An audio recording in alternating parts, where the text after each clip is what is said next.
Hello అండి, welcome to my channel. ఈ వీడియోలో వచ్చేసి నేను మీషో నుండి తీసుకున్న ఫ్యాబ్రిక్ని అయితే షేర్ చేస్తున్నాను. నేను వచ్చేసి ఇది 4 మీటర్స్ వచ్చింది. రేయాన్ ఫ్యాబ్రిక్లో 4 మీటర్ క్లాత్ అయితే వచ్చింది. డ్రెస్ డిజైన్ చేద్దామని అయితే నేను ఈ ఫ్యాబ్రిక్ అయితే తీసుకున్నాను.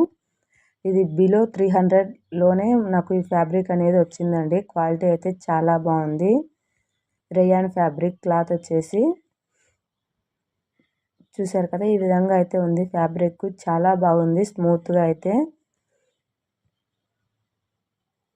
ఇలా క్లాత్ తీసుకొని మనకు నచ్చిన డిజైన్ అయితే మనము అవుట్ఫిట్ అయితే డిజైన్ చేసుకోవచ్చు అనేసి అయితే నేను క్లాత్ అయితే తీసుకున్నాను. ఎవరికైనా ఇంట్రెస్ట్ ఉన్నట్లయితే వీటి లింక్స్ వచ్చేసి డిస్క్రిప్షన్ బాక్స్లో ఇచ్చాను, ఒకసారి చెక్ చేయండి. అలాగే మన ఛానల్ని సపోర్ట్ చేసి మన ఛానల్ని సబ్స్క్రైబ్ చేసుకొని వీడియోని ఒక లైక్ చేయండి.